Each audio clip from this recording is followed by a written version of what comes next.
Welcome back, everybody, to the Me and Jesse podcast. My name is Mark Pavelich, and away in the Grove, the big, sexy, the star of the show, everybody, the one and only Jesse Martineau. What up? How you doing? I'm doing good, buddy. It's a very exciting week. We got UFC 300. Yeah. We got the Masters. Yes. We got the Masters. We got the Live guys crossing over into the Masters this weekend. So it's gonna be a fist fight. You know, who do you got in this one? Oh man, I'm a sucker, man. I want someone from Live to always win now. Yeah, me too. it's so weird. If DJ wins or Koepka wins, I'm happy. It's so weird. John Ram now too. He's with Live too. But one of those three guys win, I'm ecstatic. But there's this new kid out that just won yesterday, and I can't say his name correctly. Fatah. And I'll remember how to say his last name. He's literally 130 pounds. He drills the ball 300 yards. He's incredible. He's from India descent, but he's American. Yeah. And he tore it up yesterday. But man, this kid's swing, he was jumping out of his shoes because he weighs 130 pounds and he's drilling the ball 320 down the middle. Jeez. Crazy. Well, Scotty Scheffler is obviously the number one pick. Yeah, I like Scotty now too because he's one of us. He's one of the Christian boys, right? So listen. I like Scotty. He's super vanilla, but he's French vanilla. So he's literally grew on me because he's special, man. He just has this way of making sense of all the madness in golf. So, and then, that's why I really no, I do. I like Scotty. Like I do like him a lot. Yeah. And then next is Rory, which has never won the green jacket, my friend. Yeah, I don't know if it's his time. It's a hex. Yeah. It's a hex. And then Koepka, Ram, Wyndham Clark. Those are the next ones. But yeah, Wyndham Clark's a savage. He's got a great shot. He could be a dark horse. I think he's the dark horse. He is the dark horse. Yeah. But I would like to see Koepka do it.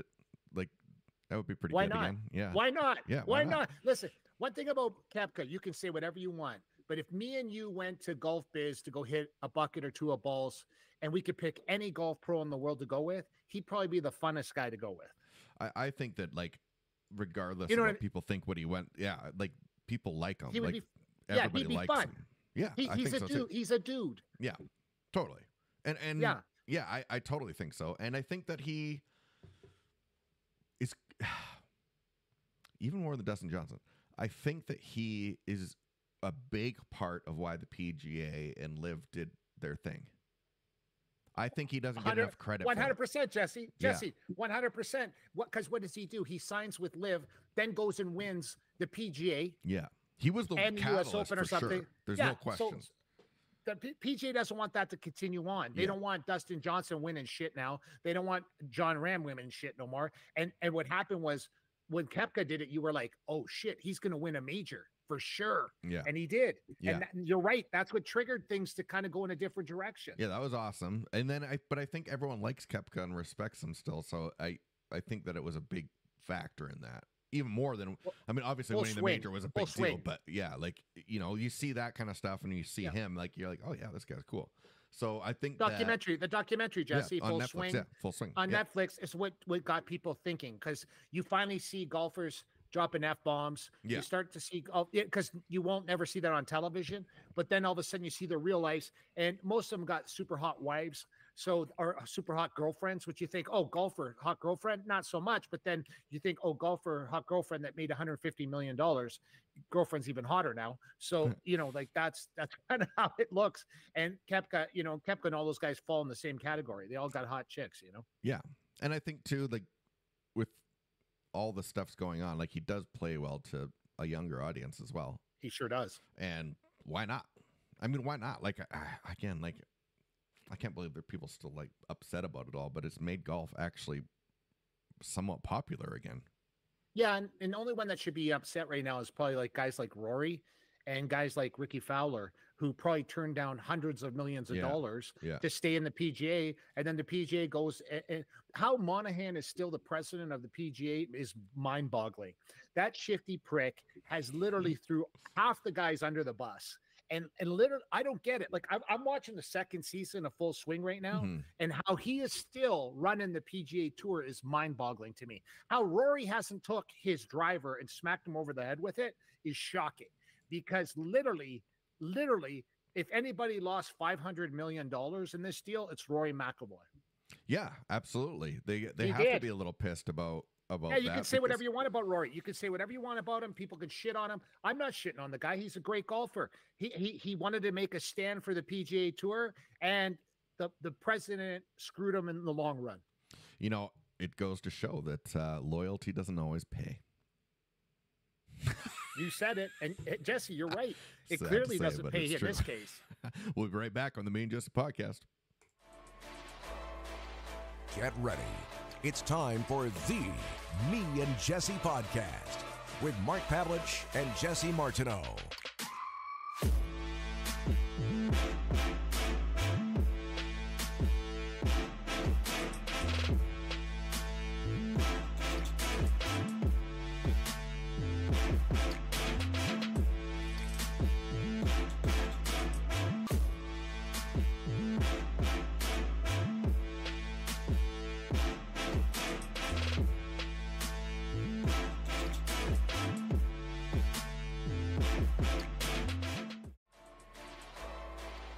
Get ready.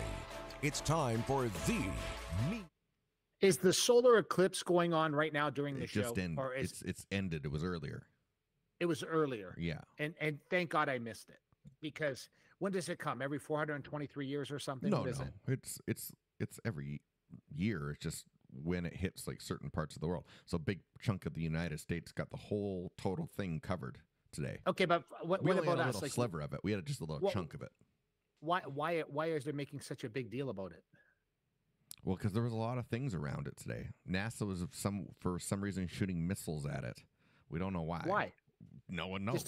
Just to try it out. Like it's the moon. I don't get it either. But then what was the other thing? Oh, and that big, huge like circle thing in Switzerland that they're shooting like particles through it. They were doing a big experiment on that today too, and so people thought that today the world was ending. Well, we're still here, everybody, live on the Me and Jesse podcast, live every Nothing's happened Monday yet. So 5 p.m. Mountain, 7 Eastern, 4 Pacific. Yeah. Well, we know we got some time still, so maybe something will happen. I don't know. Yeah. I remember when 1999 was going into 2000, they thought that was going to be the end of the world. By 2K. So, so I remember that New Year's Eve more than ever, because I was so into it. Was funny because I was heavily drinking that evening on purpose. I was like, if I'm going out shit faced with really good champagne. You know what I did? I was at a party, and the person's house was she was very, very worried about Y2K, about the world shutting down. So I snuck out, and when the countdown went down, I shut the whole power off to the house. You didn't. I did. Jesse, who does that? Me. So what happened? Everybody freak out? Yeah, everyone was like, did you do it right on the count? Did you do it right on the count? Yeah. Oh my God. It was great. Did people scream? Yeah. Yeah. And then they realized that all like the neighborhood's lights were on, and that just theirs was out. Yeah. No, that's funny. I know. They'll never forget that either. No, and so, but you were the culprit, and everybody knew you were the culprit, or you didn't tell Well, anybody? after, when they realized all the lights, I said it was me. I flipped it back on. Oh. Yeah, Y2K. Yeah, Jesse being a shyster, eh? That's good. Yeah, gotta spice it up a bit. I totally agree, man. I like that idea. Yeah, why not? Yeah, but it does seem like every time these solar eclipses come around, though, how people are really getting into the whole, world-ending speech and the whole, weird things. When NASA's shooting missiles at it, I think that's very strange. Like, why is everybody getting really weirded out by this? It's weird. It's something that doesn't happen all the time. Well, you said it happens every year. Yeah, but just in different parts. And so it's the last time it was here. Oh man, it might have been 5 or 6 years. I can't remember exactly, but anyway, it is interesting, the whole thing. I don't know, but I guess we're here still, so nothing ended yet. Yes, but do you actually think the world will end in our lifetime? Do I? Yeah. Oh, I don't know. You're a little bit of a conspirator. I guess to a certain degree. What do you mean, are? Though? Well, do you think during our lifetime it'll end? Like the Y2K, the solar catastrophic eclipses. event in the whole world 2050, 2050. I can see there's a possibility. Yeah. Okay. But I think most people thought that at some point. Yeah. So people watching, don't freak out. Don't sell things, and don't. Well, don't max out your credit cards. Don't max out your credit cards. Unless you want to give me a good deal. Yeah. Correct. Also too this weekend, UFC 300. Yes. Right. Stacked. Yeah. And listen, you know what? We give them credit for that. 300 UFCs. Can you imagine that? And don't forget, everybody, I got to plug this. I got to plug this. I got to plug this. Unified Boxing on sale this Thursday. Ticketmaster.ca. Everybody, get on. Yeah. Go for it. Unified Boxing. Yep. This Thursday, they go on sale. This Thursday. Oh. Well. If you're wondering, Unified Boxing is brought to you by myself, Ken Franchuk, and Sunny Serene. We call ourselves the Three Kings. Yeah. And the three Kings are bringing you Unified Boxing 2 with Devin Alexander, two-time, two-division world WBC, IBF world champion. And he's fighting, oh my God, Vlad, Superbad Pennin. Superbad's on a 11-fight win streak right now. And he doesn't look happy. No. So now you're dealing with that. We had Devin on our show recently. He was fantastic. Yep. So this is something very special coming to the city of Edmonton, the city of champions, Enoch area, the River Cree Resort and Casino, and tickets go on sale 10 a.m. Mountain Time on Thursday. Well, that's awesome. You better get on there because they're not going to last long. No, they're not. And you know what's funny? That's the part I like that you said, because the tickets won't last long. The tables won't last long. And when my friends call me and go, Mark, come on, man, hook me up, I'm going to be like, not happening for you. Can't do it. Sorry. It's also live on UFC Fight Pass, too. True. As everybody always knows this is a true statement. You can go look it up. When I owned the MFC, they said I had the sexiest audience in Canada. Really? So the sexiest audience in Canada. I think I'm going to repeat that with the Unified Boxing as well. I think you're going to hear that I have the sexiest audience. People come to my show, they come correct. They come dressed up, they're coming sexy. That's what I want. I want that atmosphere to be like that at a Unified Boxing event, like it was for the MFC. And that's what's going to happen. Don't be coming with your hats on backwards. If your hat's on backwards, don't come. Don't come, man. You got to come correct. Fix your shit before you come to my shows. It's kind of a thing these days. Listen, I think everybody that wears it in church should get a slap. I think anybody that wears it on a date should get a slap. And if I'm lying to you right now, when I'm out to dinner with Mrs. P, and of course I'm done up every time I go out, when I see a dude in the restaurant with a hat on backwards and his chick's dressed up, every time I can't get over it. I want to walk up and smack him right in the head. I'm not joking. I want to physically smack him in the head. Yeah. And then I want to pick up his hat and say, don't wear this in the restaurant. Yeah. And I couldn't be any more serious. And I don't care if people say, oh, Mark, times are changing. I don't give a shit. I think it looks terrible. And in church, the same thing. I'm more mad at the guy at the restaurant with his girlfriend when she's all dressed up wearing his hat on than I am at the guy at church. But I am still mad at the guy at church because I don't think you should ever wear your hat in the house of God. Okay. That's my opinion. All right. That's my opinion. Yes, it is. But because some other people think it's not necessary, but I do. I think stop wearing your hat in church. Right. But especially on a date. Oh, it's horrendous. What if you're out just getting a couple beers? Well, that's different, Jesse. Yeah. Now see how you just put a little twist in there, right? Put a little English on there. Yeah, you did put a little side English on that because you're at a pub or something. That might be a little different. Right. I'm talking out to a proper dinner here, okay? Yeah. If you're out at a pub, okay, yeehaw, you guys can ride the electric bull while you're at it. If you're visiting those type of, hillbilly establishments, that's okay.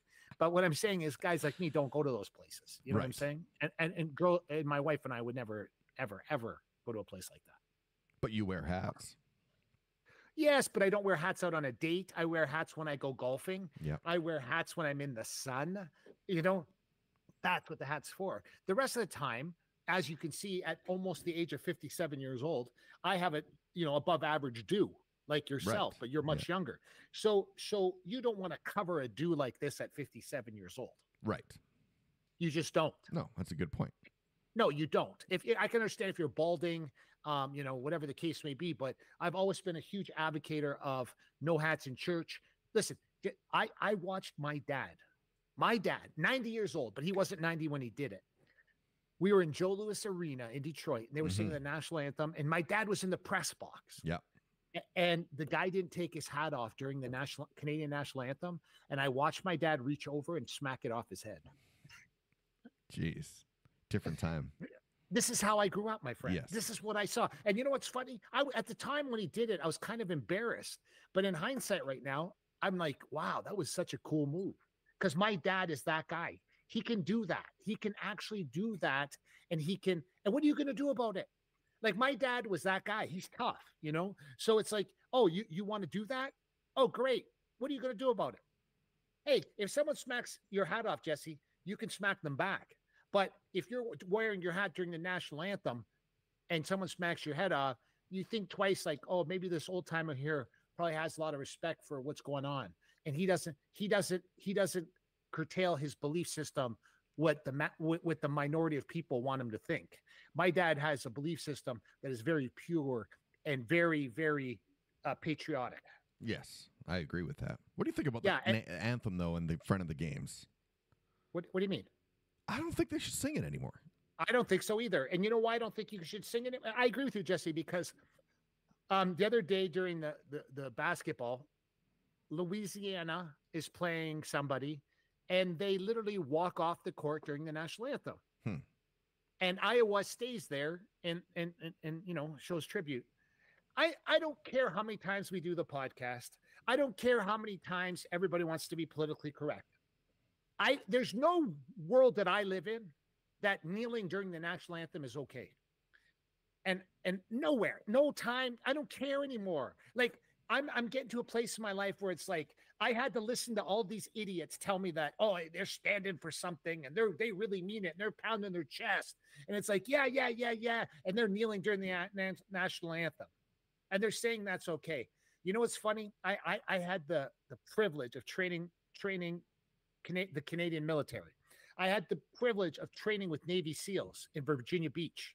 I got to spend time with these people. In fact, one of my friends that I used to teach empty-hand combat to when we had our school is arguably one of the best snipers in the history of Canada, as you know.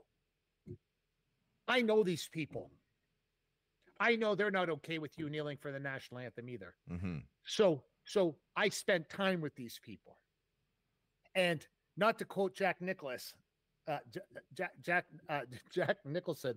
but, you breathe the air because they let you breathe the air. You know what I'm saying? That whole scene. And he was talking about how, people don't understand the sacrifice involved. And I've always understood the sacrifice involved. And everybody can all put their 2 cents in what they believe. I'm telling you right now, my friend, it's like the people that talk shit about the police and they say, oh, yeah, we should defund the police. I'm like, yeah, you're the first person to call them when you hear a bad knock at your door. Right. You're the same person that when if war came right now, you'd be like, where's our military? No, but you're the same people that said we shouldn't be giving money to the military. So I'm never going to pretend like kneeling, like the people that think Colin Kaepernick is some Norma Ray or he's some Martin Luther King or he's something. That is the biggest crock of shit I've ever seen in my entire life. That is mind-boggling to me that people actually think that that's true. I'm here to tell you today, it ain't true. It's never been true.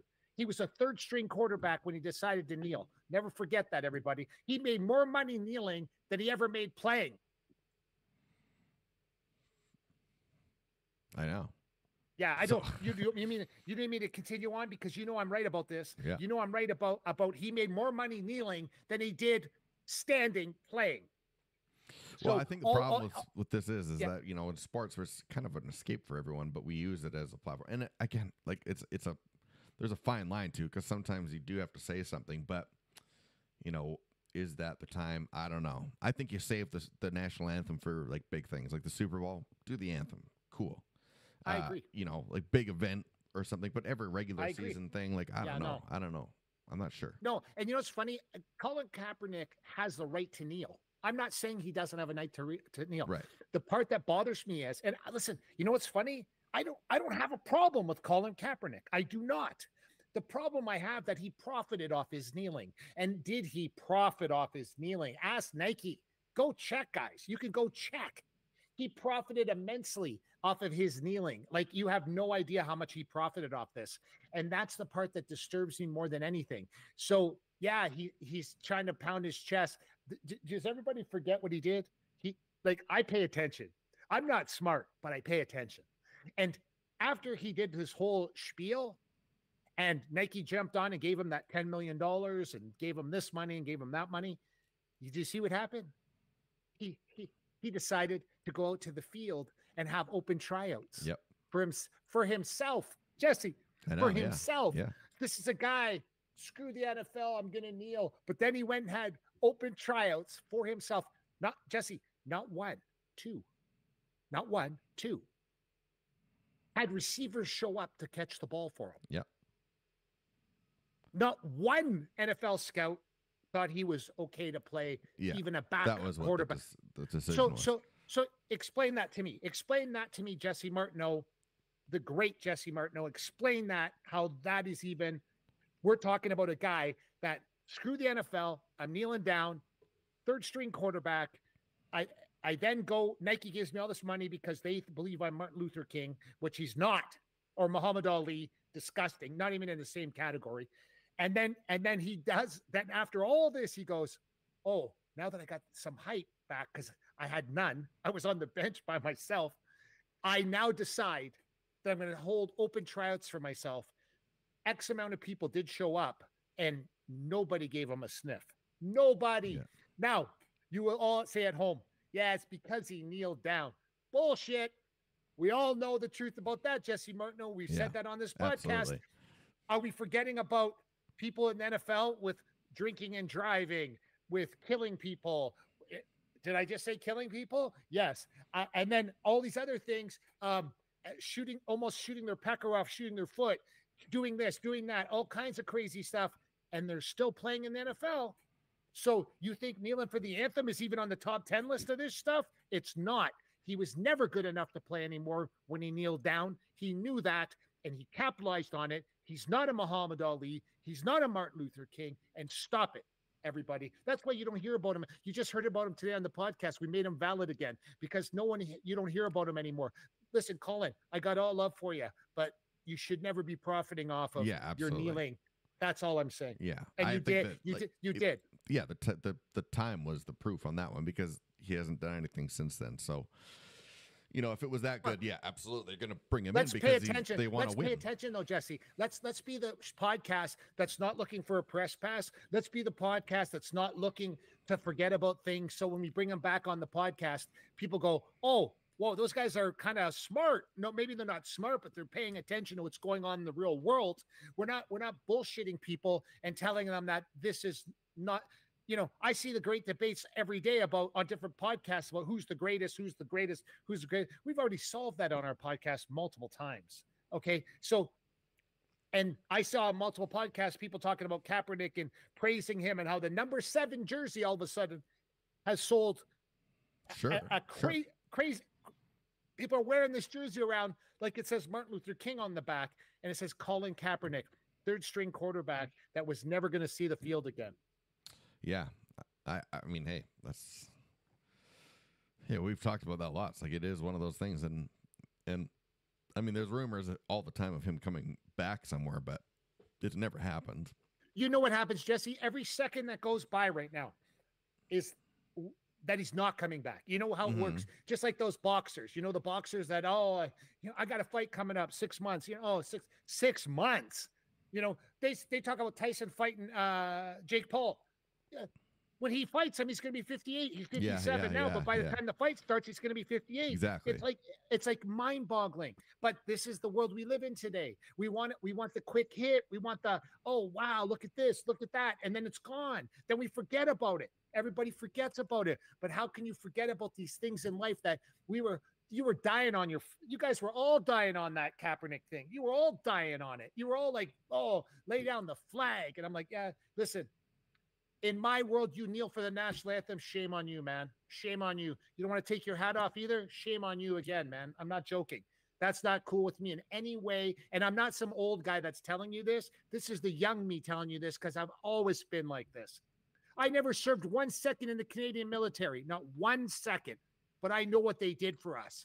I trained the Canadian. Yeah. I trained the 3rd Battalion in the military, empty-hand combat. I saw how those guys were. I trained Navy SEALs. Okay, I trained with them, and I trained in different places. And I started thinking to myself, wow, these guys are different, man. They're just different, and they deserve our respect. And I'm going to be that guy. And I'm like, no one can tell me that's something that's not true, but that is. And it's the same thing when I hear all these idiots going, let's defund the police. Oh, my God. And then you're going to be the first to call when you hear bang, bang in your neighborhood. You know, absolutely. That's how it works. Stop it, everybody. We'll be right back. Me and Jesse Podcast.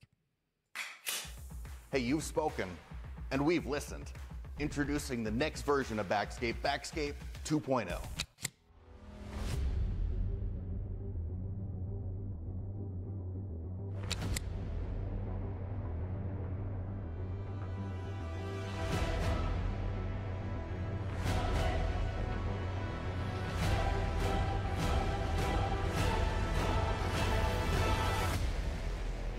This is going to change everything.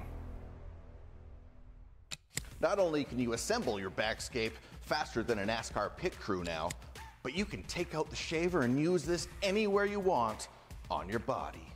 With Backscape, you're not just grooming, you're sculpting a masterpiece. Welcome inside the control center of Backscape World Headquarters. This is where all the important business gets done. But I want to show you something else. Hi, thanks for calling Backscape. How can I help you? Our customer service team here at Backscape is incredible. With great smoothness comes great responsibility. My work is done here. Backscape 2.0 is so easy to use, you don't even need an instructional manual, but we put one in there anyway. Hey, look, it's me. With Backscape, grooming your own back hair and the rest of your body hair has never been easier. So cheers to you, you connoisseur of comfort, you sultan of smoothness. Head over to Backscape.com and remember, stay smooth, gentlemen.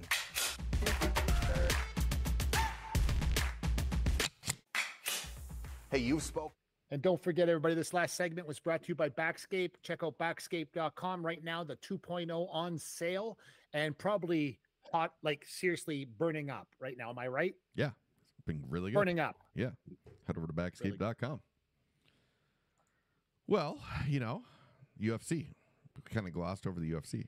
300 of them. Well, 300's coming up, and it's literally, I was looking at the undercard, Jesse, today of the UFC, and I was like, the undercard for UFC 300 could be literally the main card for any other show. Really?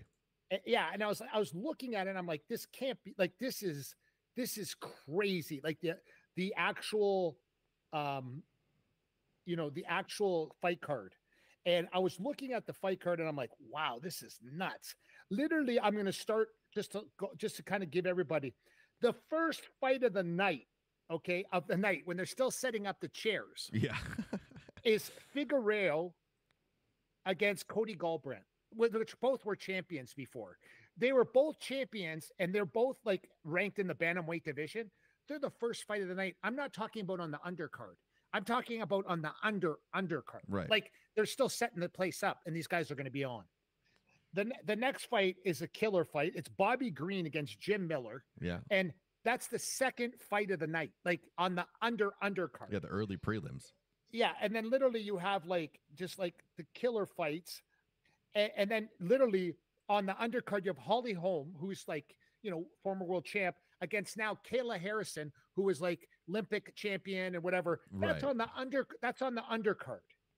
And then it just goes from there. It goes Calvin Kattar against Aljamain Sterling, who is like, it's number 2 in the world against number 7 in the world. And then you have number 2 in the world against number 5 in the world. And then we're still in the prelims. And then the main card is just disgusting. It's Charles Oliveira, Justin Gaethje versus Max Holloway. Yeah. Crazy. And then the main event, it's Alex Pereira and Jamal Hill. And people are saying, well, you know what? They should have had a better main event. And I said, you know what the problem was? It wasn't the main event that was the problem. It was that they try to get Connor to fight, and they try to get John Jones to fight, probably, right? That's what you want for your 300. The problem with that is, as I've heard Dana say on multiple occasions, Connor's rich. Yes. That's it. You know what I'm saying? So Connor's rich now. So he not just rich, he's like generational wealth rich. So it's hard to get him excited to come back and fight somebody. And John Jones, I totally agree. Why would you, to be honest? I don't think I could, Jesse. I mean, he had a horrible injury last time too. You got to remember, that was brutal. So yeah, it's you have. I don't know, man. I think it'd be hard to get him back for just anything. Yes. If at all. What amount of money? What amount of money? Well, money and fight, because I don't think it's just oh man, it'd have to be someone that they know he could beat. I agree. It would have to be a 75-25 fight, which means 75% chance that he's going to win, 25 he's not. But it has to be a name. And a name. And a name. Yeah. So who is it? The cowboy thing was good because, it made kind of sense there. But yeah, who? I don't know who else you throw in there now with him, and who would he do it for? I just don't think. It's been so long. Yeah. So it's been so long, and John Jones, we have no idea what's going on with him. No. John Jones, one second could be in church, and the next second he could be in jail. So his new girlfriend now got him towards Christ. But John Jones, right? He could be in church or he could be in jail. So those are the two places you can check for him: jail or church. It's true. It's That's true. I like it. It's so true, though. I've never been a John Jones fan, but obviously not denying skill, but I do think that he's great. Yeah, no question. There's without question, he's the best. Yeah. But again, I don't know. Yeah. But it is. I think it's the problem with UFC. You don't get that. Even Khabib. You're right. He didn't stay. He could have kept going. Why didn't he stay? Why didn't he stay? Exactly. Yeah. And what about come on, bro. What about the number one thing? Francis Ngannou. I know. That's what I mean. Francis Ngannou, heavyweight champ of the world, said, hasta luego. Everybody making fun of him. And all of a sudden now he's $30 million richer. Okay. How'd that work out?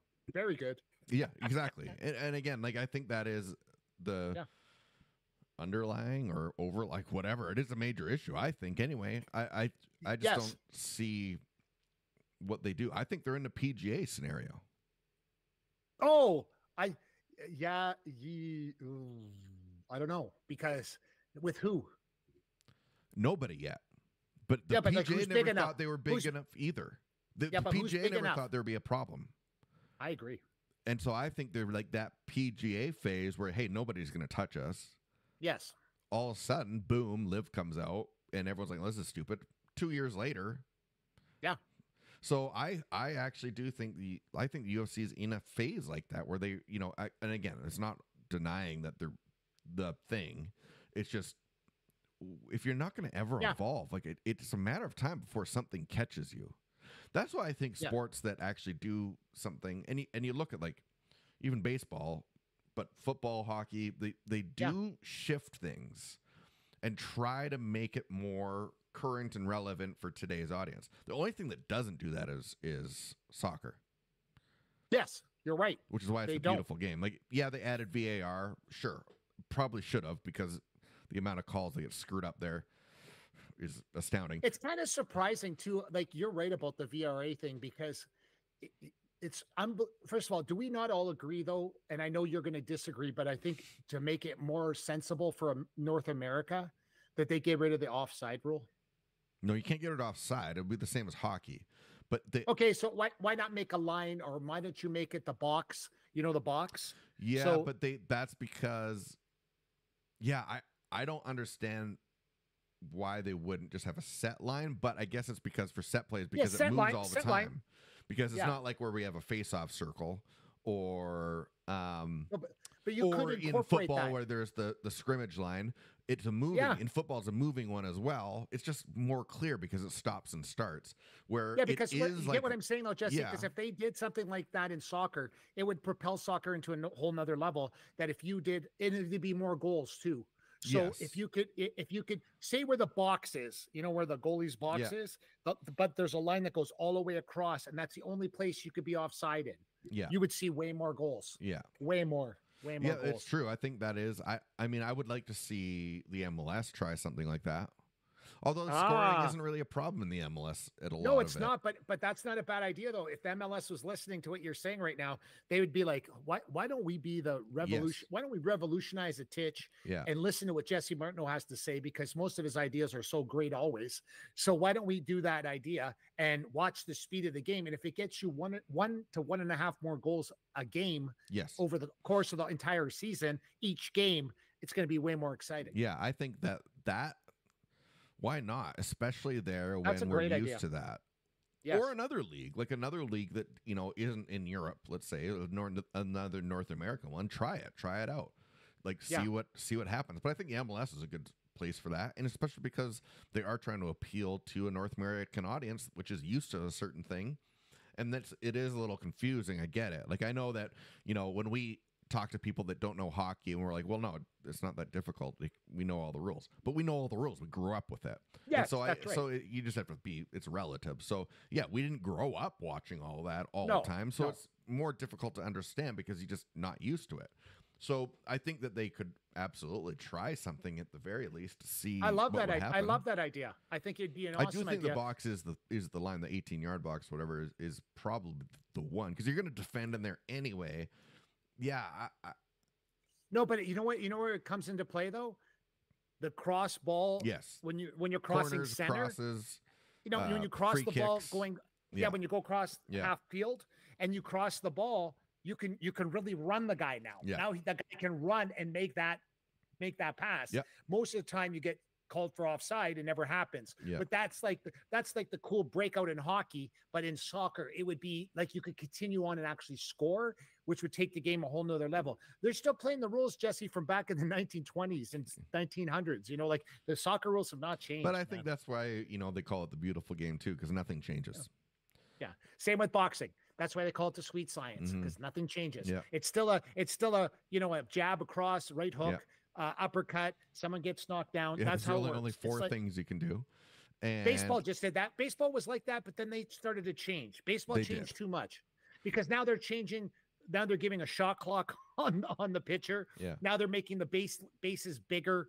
So a lot of weird things in baseball, and I think they think that hippifies them, but it doesn't. It does not. It doesn't, but I think it was necessary, and I more appreciate them trying.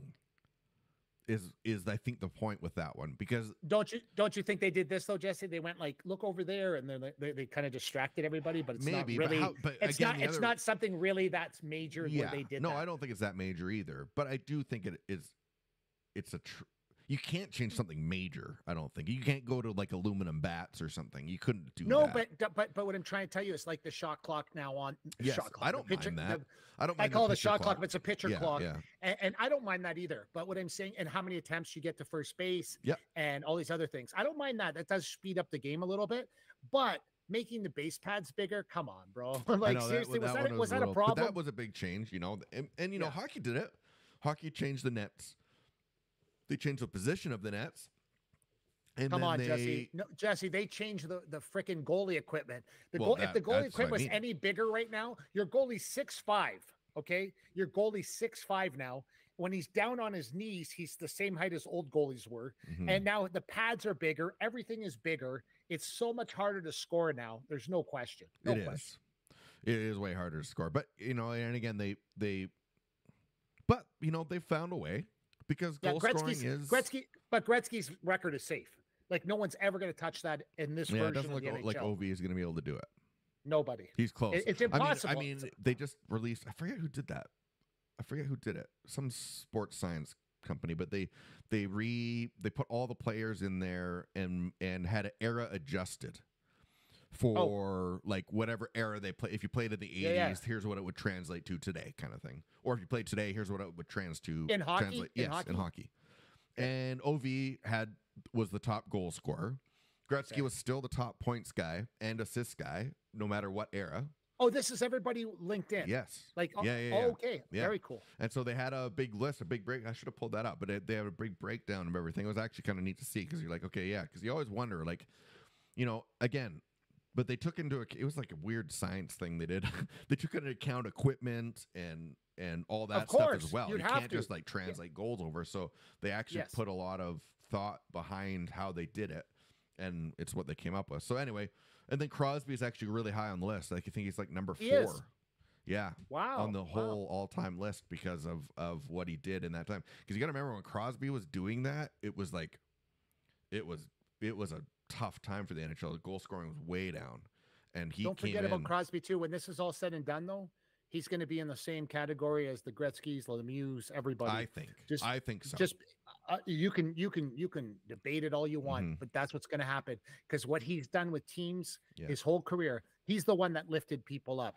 He's the Jordan that lifted people up. And you know he's what? the Mario Milou that lifted people up. In a lot of ways, he can take a big credit for actually saving the NHL a bit. OV came in too after, or before. I can't remember which one it was. Might have been the year before. No, he came after. I can't remember. Anyway, but Crosby was such a big deal. And in Canada specifically, our Olympic program and all that stuff, our national events, like we weren't doing what we should have done. Then that 2010 Olympics rolls around. Remember that in Vancouver? Yeah. Oh my God, that was awesome. And then Crosby scores the golden goal. But his career, Crosby's career, and I wasn't a fan of Crosby when he was a player, when he in the early stages, but seeing him win the cups and the leadership and all that, and how he was an ambassador for the NHL and really pulled it through a dark time for them. And I think not only is he one of the greatest players to ever play, I think he's one of the greatest ambassadors to ever be in the NHL as well. And I wonder what he'll do after. Like, I do wonder. We know that his time's coming to an end, but I wonder what he's going to do next. I don't know if he's going to coach, but I could see him. I don't know. It'd be hard to say. Maybe he just doesn't do anything. Maybe he's like one of those guys. I could see him pulling a Steve Yzerman, though. I could see him doing that GM one day. kind of a thing. Yeah, I could see him being a GM of a hockey team for sure. Because that might be more his speed. He's good on camera, though. He is good on camera. He could do something with that, maybe. But it just depends. Like, I don't know enough about him to know his mentality in terms of what he wants to do after the game. But one thing for sure, McDavid's not going to do nothing after. No, not on camera anyway. Maybe in an upper office somewhere, but not. Absolutely not, bro. There's no. This guy plays hockey, and that's all he does. When it's over, that's all he's going to do. Like, he's going to be playing with his kids and dogs and shit like that. Like, what I really hope is Ovechkin does something on camera. Oh, I couldn't agree more. Because that we need the new coach's corner segment. Could you imagine? OV or something. Overtime with OV. There we go. Can you imagine right now? Sportsnet should be doing this. Overtime with OV. Are these guys writing this down when you talk? Every weekend thing, like that's what they do. OV comes on and does his thing. Oh my gosh, it'll be so good. The best Stanley Cup celebration in the history of Stanley Cup celebration. Had to change the rules about Stanley Cup celebrations because of Ovechkin. But that to me, I'm so pissed at that, to be honest, about them being bad on it, because I cared. And when was the last time I cared about this after the Stanley Cup was won? 1 week we watched it. 1 week tour, OV with the cup. This guy went nuts. This is the guy that everybody talks shit about that couldn't win it in 11 years. He finally wins it, and then he breaks out into the greatest Stanley Cup celebration in the history of the Stanley Cup. And then the NHL puts it on him and the entire team for going too crazy. And it wasn't too crazy. They just were outside they were literally partying outside their bodies. Like, that's what they were doing. The other thing too is because everyone was bashing OV for like, wow, he's Russian. He doesn't really want to win. He doesn't really care. Yeah. But I don't know if anyone cared. I hadn't seen anyone care that much. I agree. I agree. It was refreshing to see that. And that to me solidified Ovi is not only one of the greatest goal scorers of all time, because he is, there's no question, but another one of the greatest. Like, we've been lucky in this era. Like, I totally agree. Think about it. Like, yeah, there was Gretzky and you know, the Oilers of those time, Lemieux. Like, there was, but you know, you look at like Crosby, Malkin was unbelievable. Ovechkin. Now you're having the McDavids and Draisaitl's and McKinnon's, and McKinnon's awesome. And there's been a crazy era of hockey that's happened, and I mean, the reality is it is going to continue. Like, they saved Crosby's the start of something that actually changed the direction of the league. Yeah. Listen, the talent level right now, at this moment in time, we have never seen this ever in the history of the game. Gretzky's the greatest hockey player that ever lived. Sure. But skill wise, right now, that we're watching with the naked eye, we have never seen that in the history of the NHL. As much of it, no. Yeah, same with the NFL. If you look at the NFL, we have all the great players of the eras. Yeah. Great. I mean, unbelievable. But what we're watching now, when we're watching what actually a quarterback looks like in the NFL, if your kid's playing Pee Wee football right now somewhere in the world, you better get him to practice. Yeah. Because and not to stand still while he's throwing the ball. Right. Because as we notice now, Mahomes and the rest of them have rewrote the book on how to be a quarterback in the NFL. You don't got to like it, but that's a fact. It is. It's just how it is now. Just like when you watch McDavid and McKinnon. McKinnon looks a little bit fancier to me because he has actually won a Stanley Cup. Mm-hmm. So he has that in his belt. But what I'm saying is that you see the speed of that and the way they're doing it. It's never been seen before. No. You know, my dad said it best. My dad was here in his mid 80s, and the kids next door played very high level hockey. And my dad was watching them skate. And he said, Mark, they have a beautiful skating rink next door, the kids, right? And these kids, Aiden and Ben, they're fantastic hockey players. And you know what's crazy? My dad said, Mark, they skate now the way those kids are skating right now. That would be almost like at a junior hockey level. Wow. Back in the day. And the kid is 12 years old and he's ripping a slap shot and dinging him off the top crossbar. Yeah. And my dad said in his era in the NHL that they had a lot of guys had to backhand the shot from the blue line to get it to the net. Jeez. That's the reality. Yeah. Right. It evolves. So, and that's it. And that's how you get better sports. Like, it is. Yeah. That's when they talk about the rollback in golf for the golf ball. I'm like, are you guys on drugs? You're going to roll it back to make it not go as far? You can't. Guys, I want to see someone launch it 400 yards off the tee. Yes. They're playing a par 5 and the guy hits a driver pitching wedge into the hole. I want to see the first 400 in regulation. Like, exactly. Like, not a long drive thing, like an actual. I want to see a guy hit 400. Me too. And that will be, guy will be everywhere. Jesse, but that's what people want to watch now. I want to watch it. I want to see a guy, what you're talking about, roll back a golf ball. I'm like, are you guys on drugs? That's probably the worst thing you could do right now. You want to roll it forward. Yeah. Okay. You want your golf balls on steroids. Yeah. And you want these things to be drilled. Guy, there's a 400-yard par 4. You want the guy to drop it on the green and have a 4-foot putt for eagle. Or hole in one a par 4. Or hole in one on a par 4. Absolutely. I totally agree. I think that's what we want to see. Yeah. We want to see knockouts. We want to see the knockout. Jesse, it's amazing how we all in our hearts want to see it. You know, it's funny. It happened last week. New Jersey Devils playing the New York Rangers. The puck drops. 4 fights start at the same time. Exactly. Puck drops. 4 fights start at the same time. What's everybody talking about for the last week? The puck drop and the 4 fights. Yes, that's all we're talking about. Yeah. What's going on in the world right now in the NHL? And listen, you know what, Bettman? Shut up. Yeah. Shut up. Shut up. Don't say a word. Yeah. Let it go. Yeah. Let it go. Because you know why? People are watching hockey. Yeah. Because they're tuning in. Everybody dropped the gloves and they just started feeding each other. Yeah. And it was like, oh my God, this is fantastic. And all of a sudden, every highlight, before Major League Baseball, before anything else, NHL hockey in the States. Amazing. That's what surprise. Yeah. Well, everybody, thanks so much for tuning in today. We all survived the eclipse, which was good. Yes. But thanks so much to our sponsors, Backscape. Visit backscape.com and Crystal Glass. If you need clear any choice for all your glass needs, call 310 Glass or go to crystalglass.ca today. That's right. Until next time, that's Mark. I'm Jesse. This has been the Me and Jesse podcast. Have a good night, everybody. We'll see you next time.